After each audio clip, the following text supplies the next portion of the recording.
오늘 제목은 위기에 강한 교회라는 제목을 정했는데요.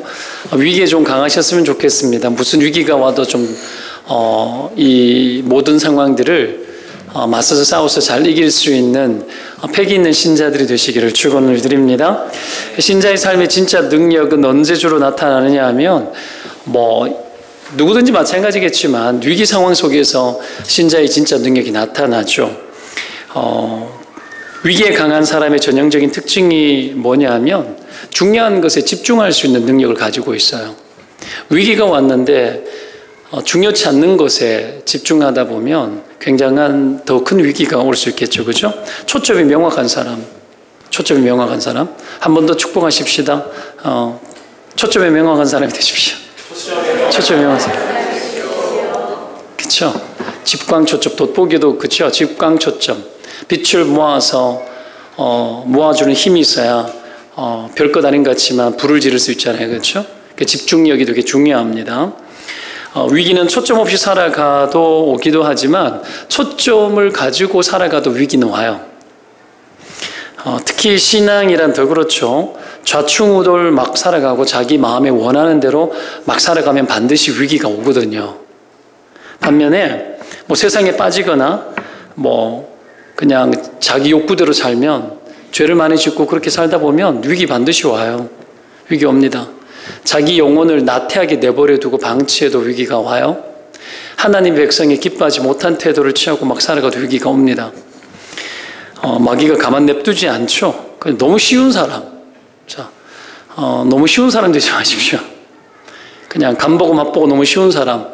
이 툭 건들고 여기 툭 건들리고 저기 툭 건들리고 저기 툭 건들리고 너무 쉬운 사람이 되게 많아요. 신자로 살아가면서. 그죠? 예수 안 믿는 사람이 봐도 너무 쉬워. 그죠? 그렇지 않습니까? 자기 자신을 정당화할 수가 없어요. 저도 예전에 그렇게 그냥 내 마음대로 사는 내 마음대로 사는 삶을 산 데가 있었지만 너무 쉬운 거야. 그때 세상 즐거움에 빠져 있을 때 너무 쉬웠어요. 이렇게 수업 시간에 이렇게 빈 공강 시간만 생겨도 어떡해요? 여름에 더울 때 좀 덥고 이러면 어떡해요? 이게 한잔하러 가자 그러면 너무 좋았어요. 그래가지고 공강 시간에도 한 잔씩 할 때 있었어요. 시원한 그 생맥주 여름. 우리 아내는 또 저 이야기 한다. 저 못 들었는 이야기 같은데 이러면서 너무 즐거운 거죠. 어디 놀러 가자. 너무 좋은 거죠. 그냥 내가 좋아하는 것에 집중하니까, 그릇된 것에 집중하니까 그 그릇된 것에 맞는 사람들끼리 자꾸 모이더라고. 그리고 어떻게 해요? 서로 보태줘요. 서로 하자를 잘해주는 거야. 그럼 파이팅이 너무 잘 되는 거예요. 너무 재밌었어요. 진짜로. 하여튼 마귀가 우리가 상대할 때에 우리가 너무 쉬운 거죠. 너무 쉬운 상대.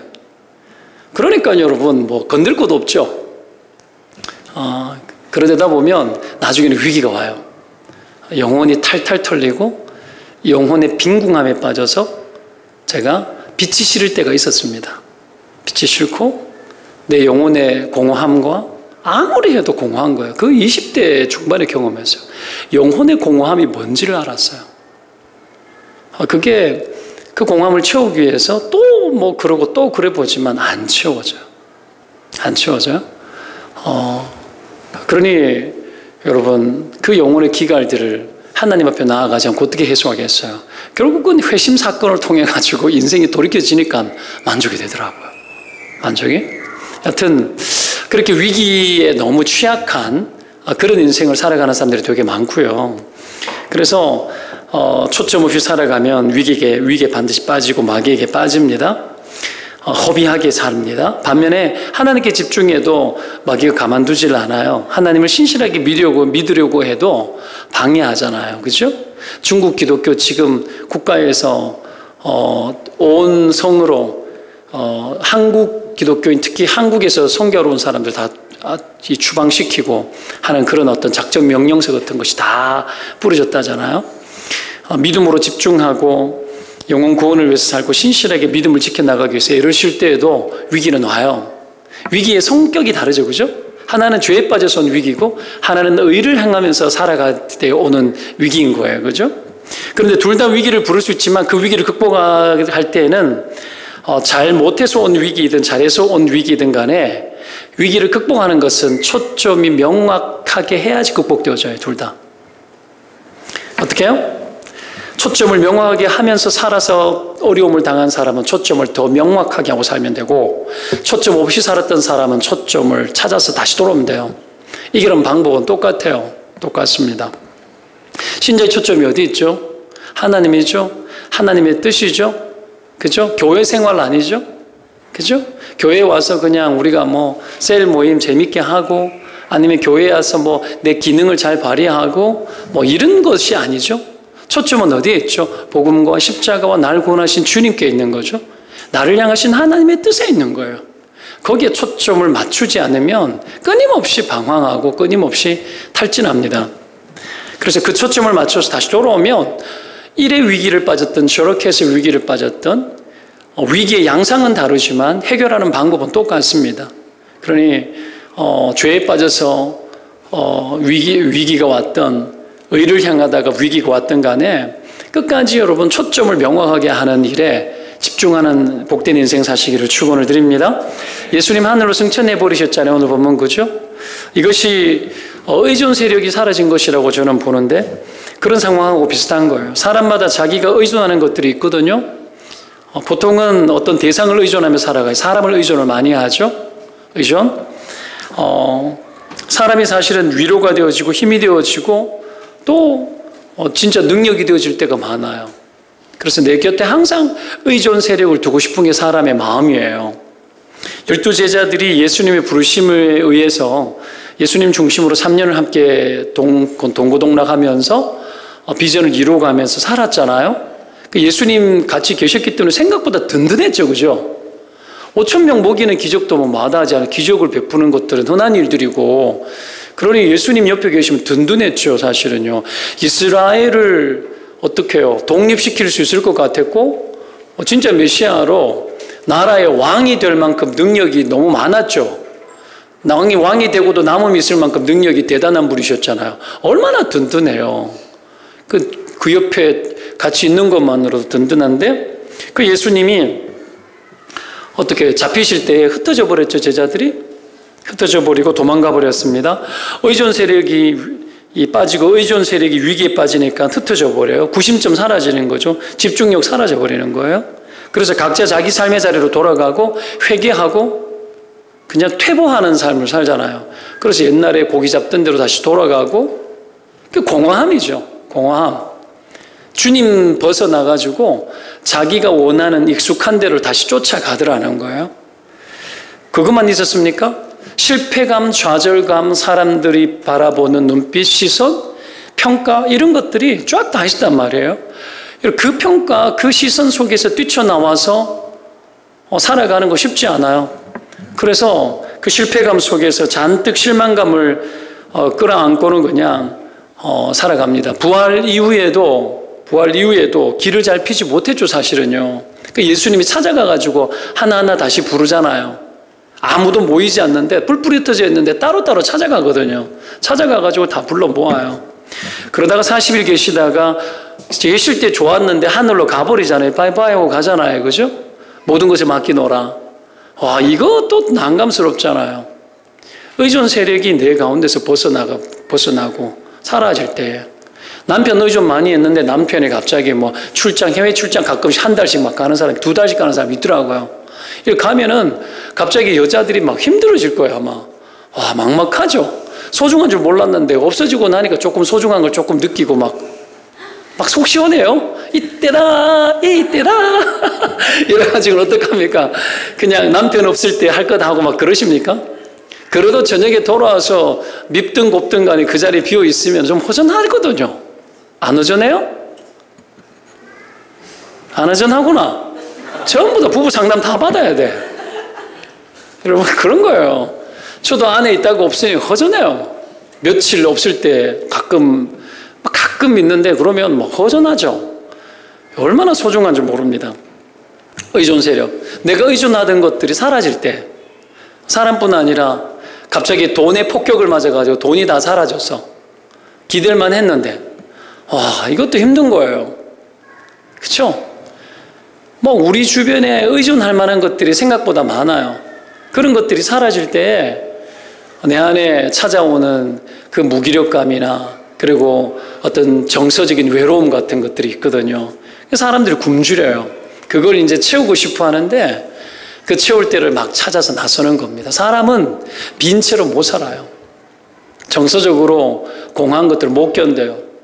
아이들 아까 무슨 뭐 이렇게 습관, 아이들 어릴 적에 뭐 손가락 막 빨고 뭐 이런 거 저 스스로 다 자기를 위로한 자위예요, 자위. 그런 거예요. 틱이 생기는 것도 그런 거예요.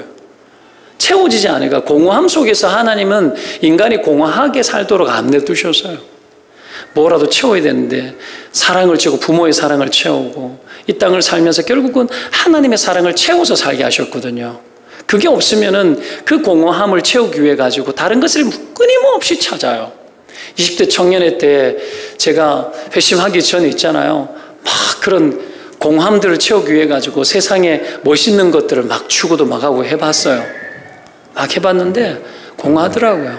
대구 시내 한복판에 저랑 이름이 똑같은 대구 동성로를 이렇게 걸어 다니면서 막 이렇게 화려한 불빛을 보면서 시각을 자극을 시키고 미래를 준비하고 꿈을 꾸고 막 하는데 군중 속의 고독이라는 게 뭔 줄 알았어요.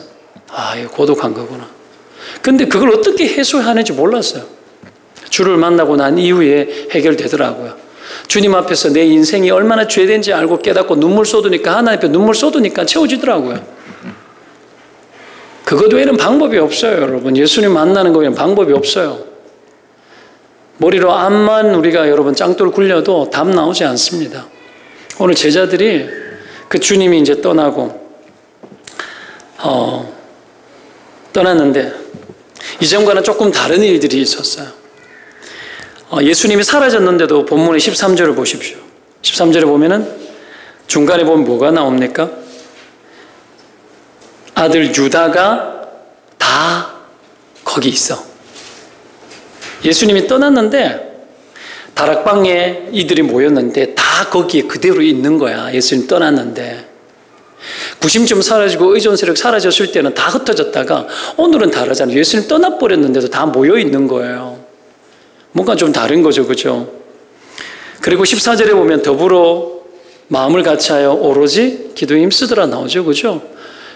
모였고 마음을 같이했고 오로지 집중해서 기도했다라는 거죠. 이 집중력이 다른 거예요. 초점이 다른 거예요. 집중력.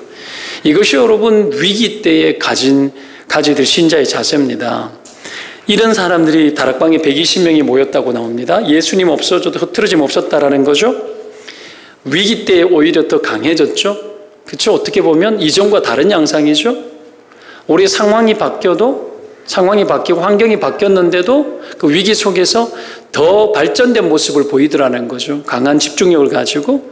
여러분, 저와 여러분 삶 가운데 이런 은혜가 있기를 주의 이름으로 축원드립니다. 삶에 문제가 생기고 탈진하고 의존 세력이 사라졌을 때 하나님 앞에 오로지 한결같이 한 마음으로 더 집중하는 은혜가 있기를 축원드립니다. 여러분, 이것에서 변화가 일어나고 능력이 임하기 시작을 해요. 이런 위기에 강한 성도, 신자, 교회의 모습은 어떤 것인지 예수님을 통해 가지고는 한 두 가지 정도만 봤으면 좋겠습니다. 초점이 명확한 교회, 위기에 강한 초점이 명확한 교회는 어떤 교회인가? 첫 번째가 뭐냐면 위기에 강한 교회는요, 위기의 현실보다 하나님의 주권을 더 믿어요. 하나님의 주권. 밖에 누구 오셨어요? 모시고 들어요. 네. 위기에 강한 교회는 하나님의 주권이 강합니다. 현실에 대한 초점보다도, 현실에 대한 관점보다도 하나님 주권에 대한 관점이 강한 사람이에요. 하나님 주권. 제자들이 6절에 예수님께 질문을 하잖아요. 주께서 이스라엘을 나라를 회복하심이 이때입니까? 라고 이야기해요. 이들 관심은 여전히 이스라엘 나라의 회복에 관한 거예요. 왜? 그게 가장 무시무시한 현실이었어요. 일제시대처럼. 여러분, 남의 나라에 종노릇하고 사는 것은, 나라 뺏기는 거는, 그 나라 뺏긴 슬픔은 아무리 삶의 즐거움이 있어도 즐겁지 않아요. 그렇죠? 나라가 뺏겼는데 어떻게 즐거울 수가 있어요? 즐거울 수가 없는 겁니다. 나라가 뺏겼다라는 것은 가장 중요한 걸 빼앗긴 거고 가장 큰 것을 빼앗긴 거죠. 나라가 뺏겼는데 어떻게 즐겁게 살 수 있어요? 그렇죠? 그런 상황이 맞닥뜨려 있었기 때문에 그들의 관심은 여전히 이스라엘 나라의 회복이었어요. 실제로 그들이 믿었던 메시아는 메시아가 오셔서 이스라엘 나라를 정말 회복할 거라고 믿었었어요. 유대인들이. 역사적으로 그들이 압제당했던 그 고난당하는 삶에서 해방될 거라고 믿었어요. 그러니 예수님 오셨을 때도 그런 분으로 믿었죠. 세례 요한이 그 증거죠. 세례 요한이 그러잖아요. 오실 그이가 당신이 맞냐고 자기 제자를 보내잖아요. 왜? 예수님 오셨는데 메시아가 맞으면 저러고 계시면 안 되는데 뭐 하고 있어요? 병 고치고 있고 뭐 복음 전하고 있고 뭐 그냥 맨날 돌아다니면서 밥집 돌아다니면서 밥 드시고 계시고 뭐 희한한 거예요. 뭐 기적을 베푸는데 오실 메시아가 당신 맞냐고. 그래 예수님이 제자들에게 그러잖아요. 뭐라 그래요? 뭐라 그럽니까? 눈 먼 자가 눈을 뜨고 병든 자가 병을 고치고 귀신이 떠나고 뭐 그런 이야기를 전해주라 그러잖아요. 예수님은 그런 메시아라는 거예요. 죄에 눌리고 사망에 눌려있는 자들을 구원시키는 그런 분이라는 거예요. 근데 그걸 몰랐던 거죠. 그들이 기대한 메시아가 이스라엘 나라를 회복하는 진짜 해방시켜주는 그런 메시아로 그들이 믿었던 거죠. 이걸 또 이야기하고 있는 거예요. 근데 예수님이 뭐라 그래요? 언제입니까? 이야기하니까 어떻게 보면 당연한 거였지만 큰 이슈였죠. 근데 주님 뭐라고 그래? 7절에 때와 시기는 아버지께서 자기 권한에 두셨으니 너희가 알 바 아니요. 자, 때에 대한 관심이 너무 많아요. 근데 관심 갖지 말라요. 때에 대한 관심 갖지 말고 뭐예요? 주님의 권한에 있다 그러잖아요. 권한. 자기의 권한에 두셨다. 뭐예요? 주권 아래 있다라는 거야. 주님 주권 아래 있으니까 때에 대해서 관심 갖지 마. 그건 주님 주권 아래 있는 거고 주님 통치 아래 있는 거야. 이 말이에요. 우리는 늘 현실에 대해서 불안해하잖아요. 느긋하지 못하고 조급하게 만들지 않습니까? 그러다 보면 놓쳐버리는 게 뭡니까? 하나님의 주권과 하나님의 뜻에 대한 믿음을 놓쳐버릴 때가 많아요. 그냥 늘 이런 부분들 저런 부분들 때가 차면은 하나님의 뜻이 뭔지에 대해서 명확해져요. 근데 그걸 못 기다리는 거예요. 시간이 지나가 보면은 그게 뭔지를 깨닫게 되어져요. 그런 경우 많이 있으시죠? 왜 이래 문제가 해결되지 않나 답답해가지고 막 그랬는데 시간이 지나니까 알겠더라는 거예요. 시간이 지나니까 깨달아지는 거죠. 그러니까 하나님이 우리를 그런 주권 아래 두셨어요. 주권 아래. 기왕지사 우리가 똑같은 현실을 살 때 그냥 위기의 현실을 계속해서 어떻게 해결할지에 대한 관점보다도 가져야 될 게 뭐예요? 이 위기 속에도 하나님의 주권은 여전히 있고 우리가 그 때에 대한 관심이 아니라 하나님의 주권 아래 이 모든 것들은 하나님의 뜻으로 하나님께서 만들어 간다라는 것을 믿는 거예요. 믿는 거. 그것이 더 중요합니다. 그 믿음이 여러분 삶의 현장 속에 있는 구석구석에 보태어져야 됩니다. 하나 가지고 와서 믿음을 보태고 하나 가지고 와서 믿음을 보태야 돼요. 그렇게 해야지 우리가 흔들림 없이 인생을 살 수 있습니다. 그렇게 살아가시기를 축원드립니다. 사람들에 대해서도 똑같아요. 막막하잖아요. 우리 힘이 안 통하잖아요. 막 이렇게 변화시켜주고 싶고 바꾸고 싶은데 안 되거든요. 목회를 할 때도 여러분 필요에 의해 가지고 뭔가를 프로그램도 만들어내거든요. 빠담빠담 아빠 세미나 한다 그러잖아요. 신종 아버지 학교. 왜 할까요? 보니까 아버지들이 저들이 냅둬서 안 되겠더라는 거죠. 그래가지고 또 만들어내는 거예요. 만들어내는데 하나님의 뜻 안에서 해결하는 거죠. 이걸 하나님 주권 아래로 밀어넣기 위해서 하는 거예요. 단순히 그냥 문제를 해결해 주기 위한 답답함으로 해결하는 것은 아니에요. 근데 양상을 보면 문제가 터지니까 답답하니까 바꿔주고 싶은 욕구들도 있는 거죠. 우리가 저거 왜 저래 안 되지? 아버지 학교 하면 바뀌려나? 막 이런 생각을 하는데 실제로는 어떻게 해요? 그들을 하나님의 주권 아래로 밀어넣기 위해서 하는 거예요. 밀어넣기 위해서. 그렇게 해서 어떻게 해서든지 그들이 그 현장감의 이 팍팍한 현실, 아빠들의 팍팍한 현실들, 거기에 하나님의 주권이 들어가게 만들어서 믿음이 통하도록 만들게 하려고 하는 거예요. 뭐 다 그런 거 아니겠습니까? 사람마다 다 그래요. 위기가 다 다르고 사람마다 성질 다 다르고 사람마다 가지고 있는 고유한 것들이 다 달라요. 그걸 내 눈으로 내 기준으로 왜 저러는지 모르겠어라고 살면 못 살아요. 못 삽니다. 어떻게 살 수 있어요? 각 사람마다 하나님의 주권과 하나님 우리에게 부여하신 가치들, 그걸 가지고서 믿음을 보태야 돼요. 내 가정의 상황에 믿음을 보태야 돼요. 방법 없어요. 그리고 어떨까요? 주를 믿는 것밖에 없어요. 때에 대해서. 그런 것 아닙니까? 그렇게 사는 거예요, 여러분. 우리 아이가 뭐 이렇게 재수를 하고 있잖아요. 재수를 해서 원래 될지 안 될지 모르지만 데이터가 희박한 것들이 되게 많아요. 80대 1 맨날 이러니까 뭐 이거 우리 와이프는 말하지 말라 그러는데 뭐 그 현실이잖아요. 자, 그런 얘기 하지 말래. 그 무슨 얘기를 하고 싶은 거야? 만약에 안 돼. 어떡해? 그 하나님 주권을 믿고 또 하는 거야. 기다리고. 여러분, 우리는 그렇게 살아가는 거예요. 근데 거기에서 안 되면은 못했고, 놀았고, 잘못했고, 물론 그랬을 수 있어. 우리가 게을러 터져가지고. 근데 그 어떤 것도 우리가 함부로 평가할 수 없어요. 어떤 사람은 더디고 어떤 사람은 빨라요. 빨라요. 그쵸? 아이를 길러봐도 그래요. 어릴 적에 3살 됐는데 영어 단어 다 외우고 막 이러면 천재다 그러는데 우리 아이 그랬거든요. 지나고 나니까 하나도 모르더라고. 다 잊어먹어. 다 달라. 그래가지고 좋아하고 흥분하면 안 돼. 인생이 기뻐지고 흥분되어지는 것은 언제 되어지는 거예요? 내가 주님 안에 붙들려서 하나님의 뜻 안에 머물고 하나님의 주권을 붙들고 살 때, 그때 여러분 인생이 기쁜 거예요. 여러분, 다른 것으로 기뻐할 수 없다라는 거죠. 어떤 분이 글을 봤어요. 아프리카인가 어디 가가지고 갔는데 추장인가 누군가 모르겠는데 생일날이 됐는데 생일날에 생일 파티를 안 하더라는 거야. 왜 생일 파티를 안 하냐고. 그러니까 이상한 눈으로 보면서 생일 파티는 내가 나이가 점점 들고 나이가 70, 80이 됐는데 80이 됐는데도 내가 이렇게 성숙하지 못하고 내가 바뀌는 게 없는데 생일 파티를 왜 하냐고. 축하는 내가 변화될 때 하는 거라고. 축하는 내게 좋은 일이 있고 내가 성장이 있을 때 그걸 보고 기뻐하고 축하하는 거라고. 어렸을 적에는 존재감 자체를 축복하기 위해서 하지만 나이가 들어서는 축하할 일이 있어야지 축하한다라는 거야. 그럼 난 뭐 그게 다 맞다라고 보지는 않지만 의미 있다고 생각을 합니다. 우리가 여러분 신앙적인 것도 이래야 된다고 생각을 해요. 주님 앞에 집중되어지고 주님 앞에 돌아오고 내가 하나님 주권 앞에 더 들어가 영적 성숙이 있을 그때의 페스티벌인 거지. 그게 기쁜 일인 거지. 그게 없으니까 여러분 다른 것으로 다 채우는 거야. 진짜가 없으니까 가짜로 다 채우고 핵심이 없으니까 여러분 주변에 있는 것들 가지고 다 채우는 거지. 어떻게 해서든지 그걸 갖다 공함을 채워가지고 나다운 것들을 만들어 보려고 애를 쓰는 그런 인간들의 허무함들이 우리의 삶에 너무 많아요. 주변의 것들이 되는 거죠. 나라의 일도 예수님 중요하지 않아요. 주님은 하나님 나라의 일을 말했다고 40일 동안 나오죠. 주님의 관심은 이 국가의 일도 나라의 일도 아니라 하나님 나라의 일인 거야.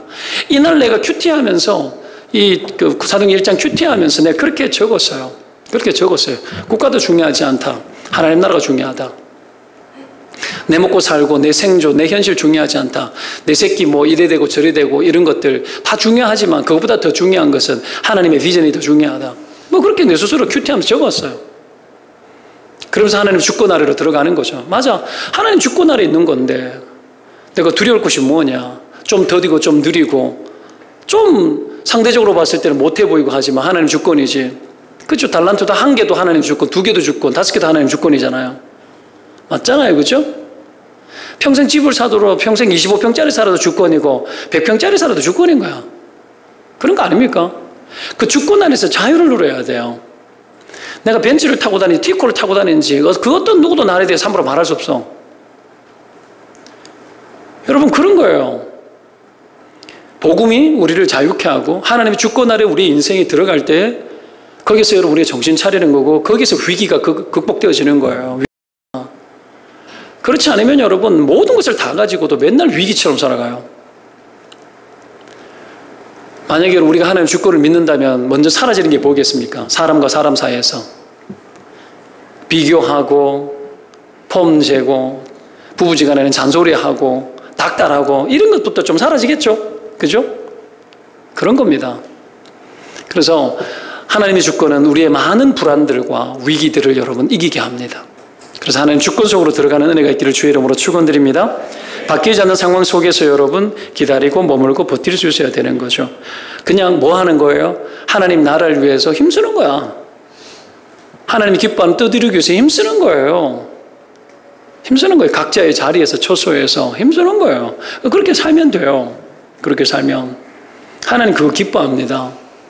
수많은 사람들이 다른 것에 관심을 갖고 여러분, 어떻게 하면 내 인생을 탈피할 수 있을까? 인생의 성공 여부를 그런 것에서 많이 찾으려고 애를 쓰고 있지만 안 돼요. 얼마 전에 아내하고 여러분 저 신리천에 밤에 이렇게 달리기를 하다가 거기에 지구촌 신동탄 지구촌 교회가 이렇게 있거든요. 거기에. 그래서 이렇게 앉아가지고 와, 교회가 이렇게 있길래 요즘 저 교회 잘 돌아가나 싶어가지고 홈페이지를 한번 들어갔는데 사람들이 되게 많이 모이는 거예요. 되게 많이 모이는데 갑자기 허전해지는 거예요. 저도 자존심 있거든요. 갑자기 마음이 좀 허전해지면서 막 이러는 거 있잖아요. 왜? 뭐 이래. 이 동네는 그냥 아파트에서 그냥 건너오면 되니까 잘 모이는가 보다. 이런 생각이 나는 거예요. 잘 보여서 잘 되나? 이런 생각 막 드는 거죠. 여기서부터 시작해가지고 딸리는 거지, 목사가. 벌써 딸리는 거야. 믿음이 딸리는 거지, 거기에서. 원수마귀가 그런 거예요. 남의 교회 잘 돼도 여러분, 그 축복이죠. 하나님 나라의 관점이잖아요. 그죠? 이웃교회 잘 돼야 돼요? 못 돼야 돼요? 잘 돼야 되는 겁니다. 그죠? 근데 그 생각이 아니라 우리 교회가 제일 잘 됐으면 좋겠는 거야. 소령 집사님 맞죠? 예?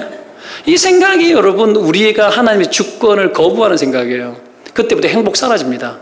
경쟁되어지고 여러분 하나님 나라 못 보는 거예요. 아주 잘못된 거죠. 아주 잘못된 거죠. 그런 것들이 올라올 때 서로 막 보태주거든요. 위로 막 해주고 아내가 나한테 막 위로해 주더라고요. 그래서 하나도 위로가 안 돼. 하나도. 그런 걸로 위로가 돼. 내가 바뀌게 위로가 되지? 근데 하나님 주권 속에 들어가면 위로가 돼요. 주권 속에 들어가면. 그렇지 않습니까? 경쟁하지 말고 하나님 주권 속에 들어가야 돼요. 이기고 지고가 중요하지 않아요, 이런 거.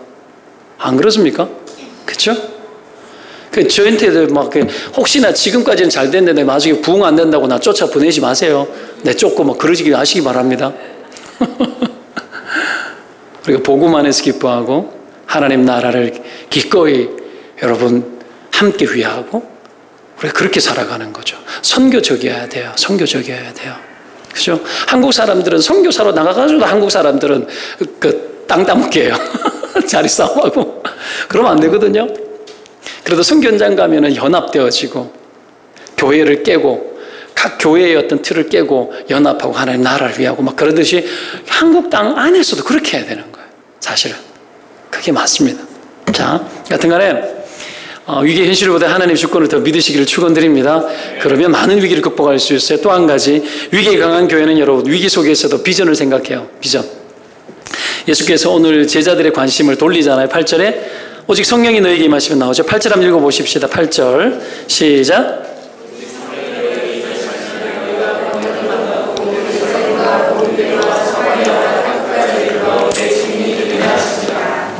지금 예수님께서 제자들에게 뭘 주시는 거예요? 비전 주고 있죠? 비전이라는 게 뭡니까? 주님의 계획, 아이디어 던져주는 거잖아요. 주님의 계획 속으로 들어가라는 거예요. 이게 위기 속에서 해야 될 일이라는 거예요. 위기가 오고 뭐 예수님 가버리면은 의존 세력 사라지는 다른 의존 세력 만들거나 아니면은 이 상황들을 타파하고 뭐 이스라엘을 독립시킬 만한 독립운동을 하든가 뭐 이래야 될 것 같은데 예수님은 어떻게 해요? 그 나라에 그 나라에 있지 말래. 다른 데 가래. 와, 이건 뭐 어쩌면 좋아요. 어쩌면 좋습니까? 온 유대와 사마리아와 예루살렘과 땅끝까지 이르러라. 이 경계를 뛰어넘으라는 거지. 근시안적 사고를 뛰어넘으래요. 위기가 다가오고 힘든 일이 다가오고 의존 세력이 사라지고 내 상황이 바뀌지 않는 그 틀들, 오히려 더 열악해지는 상황이 딱 되어질 때에 하나님 우리에게 해야 될 것들에 대해서 더 제시하는 것이 뭐냐면 비전이에요. 비전. 비전이 뭔 줄 아십니까? 한계를 뛰어넘는 거예요. 나의 경계를 뛰어넘는 거예요. 나의 경계를. 나의 비전의 반경을 뛰어넘는 거예요. 지경을 넓히는 거죠. 온 세계에 흩어져서 지경을 넓혀 나가는 거예요. 예루살렘 유대적 시각, 예루살렘적 시각, 사마리아적인 시각 다 뛰어넘으래요.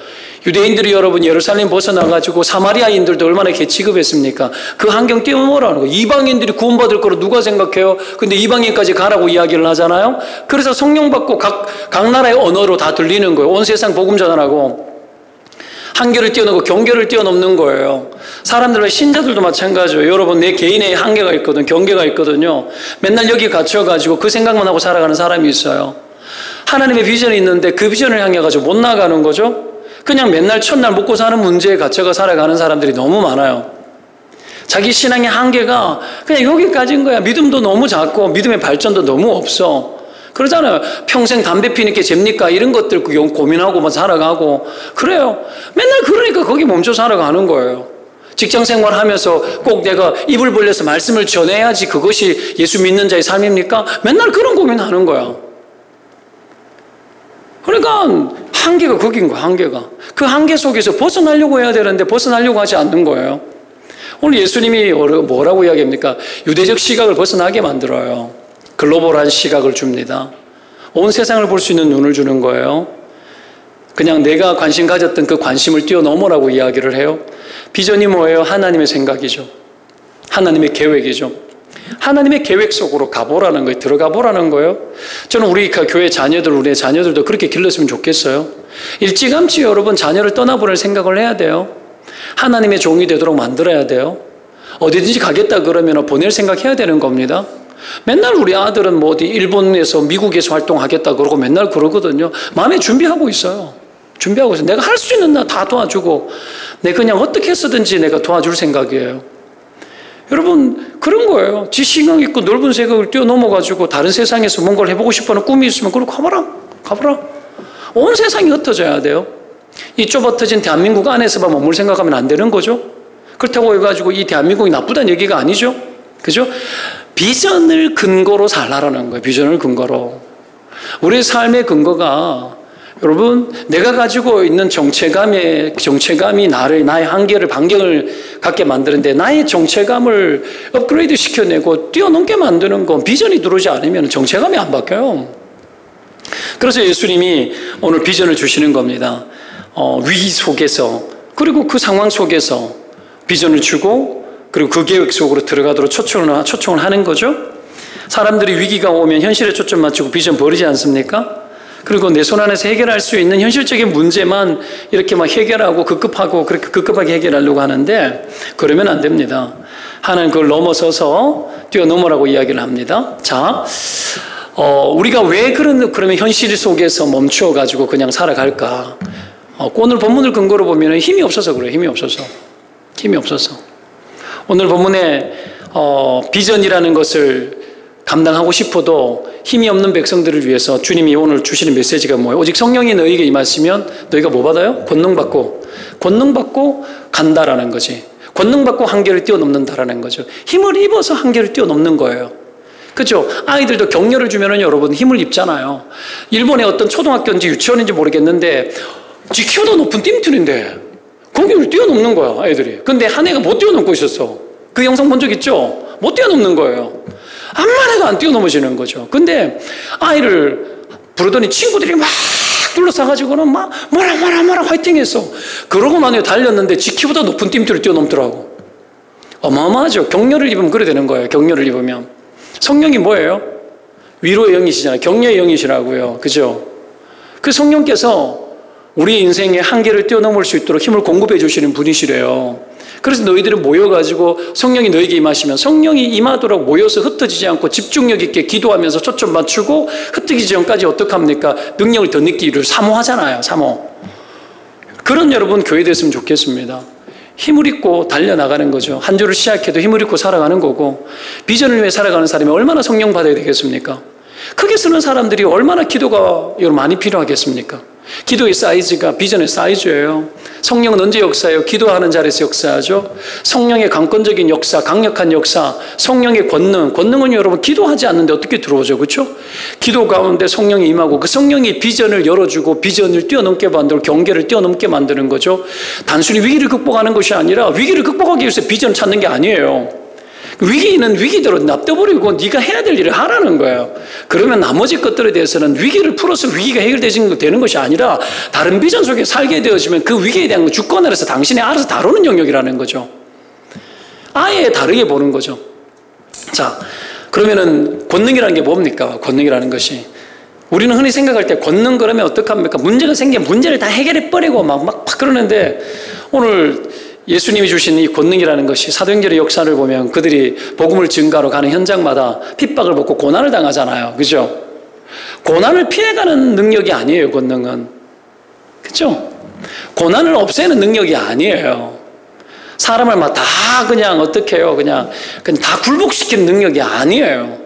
계속 공격하고 죽이려고 그러고 12사도가 전부 다 여러분 전설에 의하면 12사도가 다 순교했죠? 그런 여러분 압박들, 강한 압박들이 막 다가오는데도 아무런 염려 없이 그 압박 속에서도 복음을, 하나님의 비전을 끝까지 포기하지 않고 전하는 능력이 권능이에요. 하나님의 비전에 도달하는 능력이 권능입니다. 그거 하라는 거예요. 그거. 무슨 일이 있어도 그거는 놓지 말고 가자라는 거죠. 그렇게 했을 때 위기를 해결하는 정도가 아니라 아예 하나님께서 우리가 위기에 대해서 너무 심각하게 생각하면서 거기 머물러 있는 그 상태 자체를 개선시켜서 우리가 전혀 다른 인생을 살게 만드는 거예요. 전혀 다른 인생을. 자, 이런 권능을 여러분 경험하는 저와 여러분 되시기를 축원드립니다. 때문에 위기가 오거나 어려움을 만나면 반드시 해야 될 게 뭡니까? 능력 공급받고 하나님 비전 속에 다시 들어가는 겁니다. 교회를 향하신 하나님 뜻이 무엇인가? 내 개인을 향하신 하나님 인생의 비전 주신 것이 무엇인가? 다시 집중하고 들어가는 거죠. 그렇게 달려가고 살아가다 보면 하나님께서 우리 인생의 경계를 또 주시고 그 경계를 또 뛰어넘게 또 하십니다. 하나님의 세계, 하나님 나라의 반경 속에서 경계 없이 살아가는 인생들이 될 줄로 믿습니다. 어디를 가도 통하는 인생, 어디를 가도 통하는 인생, 무슨 일이 들이닥쳐도 아무것도 아닌 것처럼 개의치 않고 뛰어넘는 그런 인생, 복된 인생. 여러분, 그것이 신자의 삶입니다. 그런 능력 있는 교회, 능력 있는 신자의 삶을 살아가는 저와 여러분 되시기를 축원드립니다. 기도합시다.